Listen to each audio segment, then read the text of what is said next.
चलिए, आपने कितने एग्जाम जो दिए आपने, उसमें बहुत आपने स्टडी की, और जो आपने कुछ बताया उस बात का ध्यान हमारे दर्शक जो इंजीनियरिंग में जाना चाहते हैं उनके लिए भी फायदेमंद होगा। कोचिंग की अगर हम बात करें तो आपने किस तरीके की कोचिंग ली और किस तरीके की कोचिंग की जरूरत है आपको एंट्रेंस एग्जाम अटेम्प्ट करने के लिए? आप कोचिंग के समय किन बातों का ध्यान में रखते थे, या आपकी जो फैकल्टी थी, जो कोचिंग फैकल्टी थी, वो किस तरीके किन बातों का ध्यान रखती थी, और किन किन सब्जेक्ट्स पे ज्यादा फोकस किया जाता है, किन किन पॉइंट्स पे ज्यादा फोकस किया जाता था? मेरा कोचिंग इंस्टीट्यूट IIT होम था नागपुर में।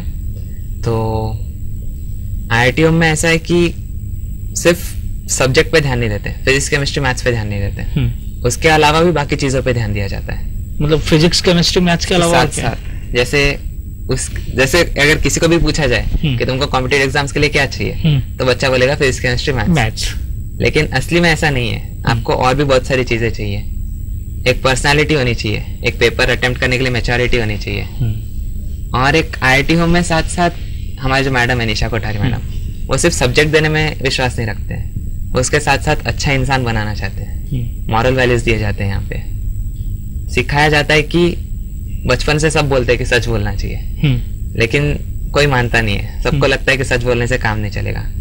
तो यहाँ पे वो प्रूव करके दिखाया जाता है कि सिर्फ सच बोलने से कैसे तुम्हारा काम चलता है। अच्छा, यानी पूरे इंस्टीट्यूट का जो फाउंडेशन है वही एकदम ट्रुथफुल, प्योर है, और मॉरल वैल्यूज एकदम इनकलकेट किए जाते हैं। तो एक बहुत ही पॉजिटिव हो रहा है, उसमें डेवलपमेंट काफी अच्छा होता है।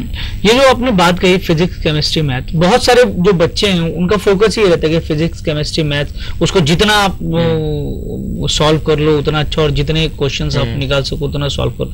तो बाकी की जो आपने बात कही है, पर्सनालिटी और पेपर अटेम्प्ट करने का जो स्टाइल और ये सारी चीजें आनी चाहिए, इसकी जरूरत लगती है कि आपको स्मार्टनेस जरूरी होता है कि आप सॉल्व कर रहे हैं किस अंदाज में कर रहे हैं? क्योंकि हो सकता है कि 100 बच्चे अगर एक क्लासरूम में एंट्रेंस एग्जाम दे रहे हो तो 100 के पेपर सॉल्व करने के तरीके अलग अलग हो सकते हैं, भले आंसर एक हो, तो उसका भी एक अलग अप्रोच रहता होगा और वो भी इम्पैक्ट डालता होगा।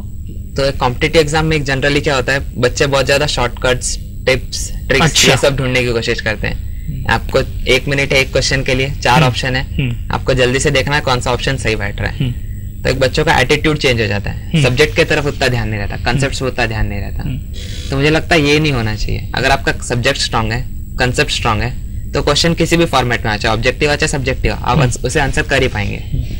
तो ये एक चीज जो होती है, बहुत ज्यादा कंसेप्ट के लिए ट्रिक्स दे रहे हैं, शॉर्टकट्स दे रहे हैं, ये नहीं होना चाहिए।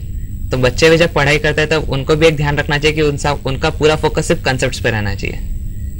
पेपर कैसे सॉल्व होगा, क्वेश्चंस कैसे जल्दी बनेंगे, ये सब चीजें बाद में, पहले सब्जेक्ट तो समझ लें अच्छे से, उस पर ध्यान रहना चाहिए।